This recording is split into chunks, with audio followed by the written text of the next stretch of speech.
My name is Sophia Allen, and the message that ended my family came on an ordinary Tuesday lunch break. The hum of the vending machine was louder than usual.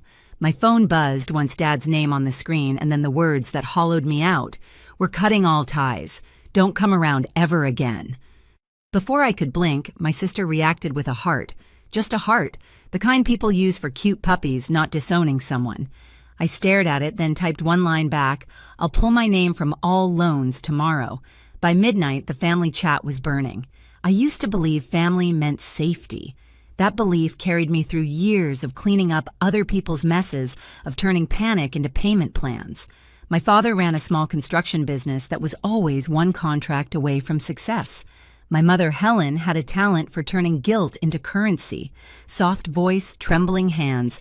"We just need a little help, honey." And Derek, my older brother, was the golden one. Every bad choice came wrapped in a promise.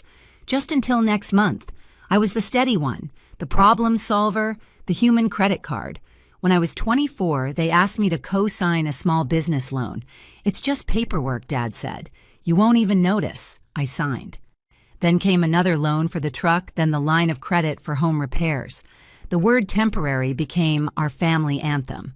Over time, the debt under my name looked less like help and more like chains. Outside, people saw the Allens as close-knit. Sunday dinners, matching sweaters, a picture-perfect family framed on the mantel. Inside, I felt like an unpaid employee keeping the lights on. The family group chat was my second inbox bills reminders, emotional blackmail, disguised as gratitude. "You're a lifesaver, Sophia." Then when I hesitated, "After all we've done for you." That night, after the text, I scrolled back through months of messages, hearts crying emojis, thank you gifts. I stopped at one from Derek sent years ago. "You always fix everything." I laughed out loud, but it sounded more like a choke. I looked around my apartment blazer still draped on the chair, half-eaten sandwich on the desk, and realized how quiet peace actually was. I thought about Liam, my boyfriend, and how he once told me, "You don't owe love to people who treat it like a loan." Back then, I brushed it off as cynicism. Now it sounded like prophecy. I closed. The chat exhaled and whispered, "This time I'm done paying." 2 days before that text, I'd already felt the ground shift. I was at work when a notification popped up from my credit monitoring app, another inquiry under my name. Business loan. Amount $80,000. My stomach turned cold. I hadn't applied for anything in over a year. That night, I drove straight to my parents' house. The porch light was on, the same one Dad always left for Derek, never for me. Mom opened the door with that soft, rehearsed smile. "You should have called, sweetheart." Inside, Dad sat in his recliner, the TV glowing off his glasses. Derek sprawled on the couch, phone in hand, barely glancing up. I held up my phone. $80,000 taken under my name. "You want to explain that?" Mom blinked, feigning confusion. "Oh, honey, your father just needed an extension for the business that's been failing for 5 years, I interrupted. "You used my credit again." Dad's jaw tightened. "Watch your tone. This family needed you. You're good with money. You can handle it." "You mean I can handle your mess," I said. Derek finally looked up, smirking. "You're being dramatic. It's not like we're strangers. We share blood, don't we?" I stared at him. "No, Derek, you share debt." The room went silent except for the TV hum. Mom pressed a hand to her chest. "You're twisting this. We've sacrificed everything for you." I laughed, sharp and tired. "No, Mom. You've spent everything. I just paid the bills." Dad stood, voice rising. "Don't come here blaming us for your selfish choices. You think moving in with that boyfriend makes you better than us?" Something inside me broke clean, final. I felt the years of guilt of being the dependable one snap like a stretched wire. "You know what I said quietly. I'm done." Derek scoffed. "Done with what, carrying you?" I said. "All of you." Mom's eyes filled with tears on cue. "How can you say that to your family?" "Because it's the truth," I replied. I turned for the door, and behind me, Dad muttered, "Ungrateful." That word hit the same way it always had, like a stamp sealing a contract I never signed. The next day during my lunch break, his message arrived. "We're cutting all ties. Don't come around ever again." 5 minutes later, Derek reacted with a heart. I stared at the screen, the buzzing lights overhead, the taste of burnt coffee on my tongue. No anger, just clarity. I typed my reply slow and steady. I'll pull my name from all loans tomorrow. Then I locked my phone, sat back, and listened to the vending machine hum. By midnight, the family chat was chaos caps, lock accusations, guilt trips, voice messages. But I didn't answer. I closed my laptop, drew in a long breath, and thought, they think they've punished me. They just set me free. By morning, my phone looked like a crime scene.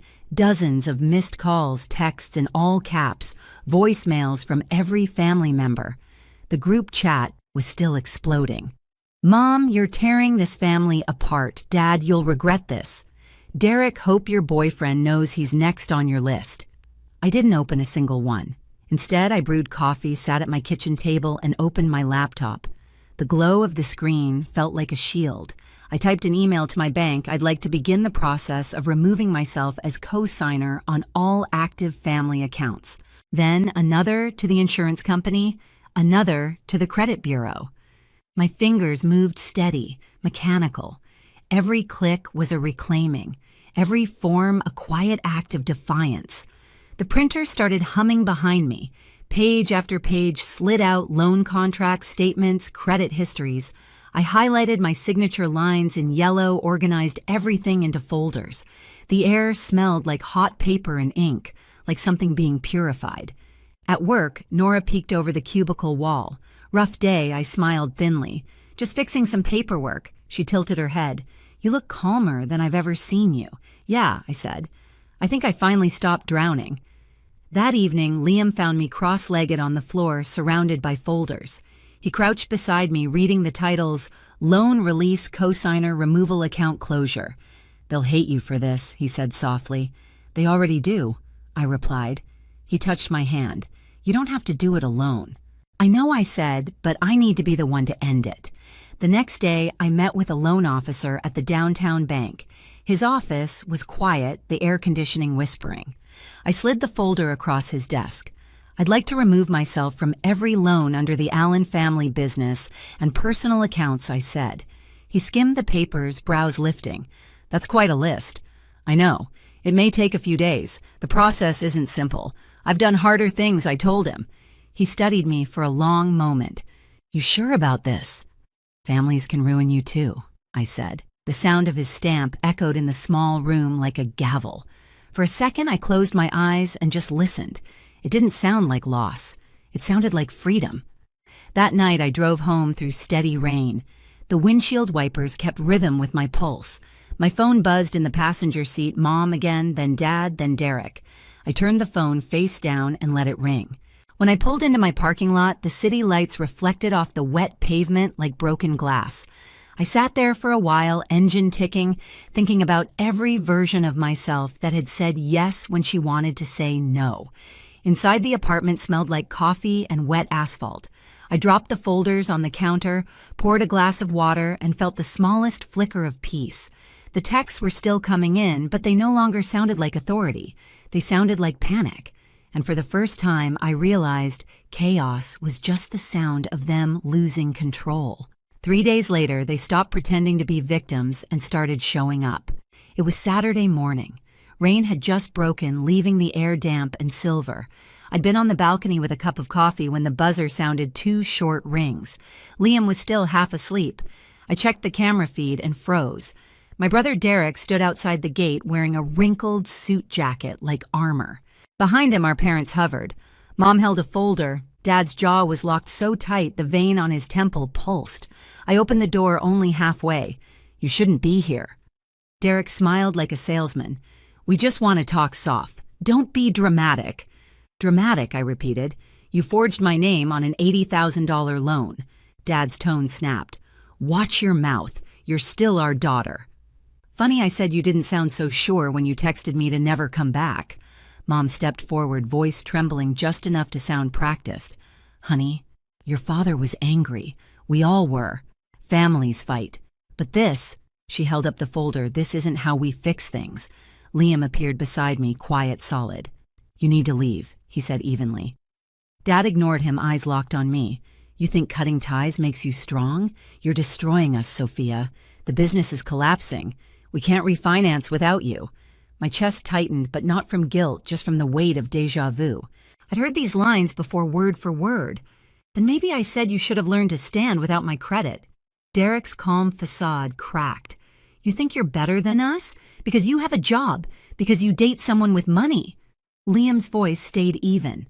You're crossing a line. Stay out of this. Derek snapped. I turned fully toward him. You don't get to lecture me about lines. You crossed every one when you used me to keep your life afloat. He laughed, ugly and desperate. Oh, please. You loved being the hero. Don't pretend you didn't enjoy the praise. That one landed. Because once he'd been right. Once I had loved being the dependable one, the one who fixed things. I'd built my worth around being needed. But that love had rotted into resentment. I looked him dead in the eye. You're right, Derek. I did like saving you. But heroes stop showing up when they realize the people they're saving are the villains. His smirk faltered. Mom inhaled sharply. Dad's voice came low, dangerous. This isn't over. You'll regret humiliating your family. I felt my pulse steady. The only thing I regret, I said, is not walking away sooner. Liam reached for my hand, and together we closed the door. The sound of it clicking shut felt heavier than any slam. Outside, someone pounded once, then silence. For hours, the house stayed quiet. Then the emails started. A message from my father's lawyer, potential breach of co-signer responsibility. Immediate contact requested. One from the business bank account frozen pending verification. And finally, from Derek. You've ruined everything. Are you happy now? I stared at the screen until the words blurred. Then I opened the folder of stamped papers, proof that I'd already been released from every obligation. My name was clean. The next morning, I walked into the same bank. The loan officer recognized me, nodded politely. Everything went through, he said. You're officially off the accounts. I smiled for the first time in weeks. Thank you. As I turned to leave, I caught my reflection in the glass door. Same blazer, same posture, but something different in my eyes. Stillness. Outside, the sky had cleared. I called a cab, but before it arrived, my phone buzzed again. Mom's voice message. Sophia, please. You don't understand what you're doing. We can't survive this. You're punishing us for mistakes we've already paid for. I hit play once more just to make sure I'd heard her right. Punishing them. They'd drained my credit, my savings, my sanity, and the moment I said no, I became the villain. It would have been funny if it didn't hurt so much. I forwarded the voicemail to my attorney, then blocked the number. That night, Liam cooked pasta. The apartment smelled like garlic and tomato.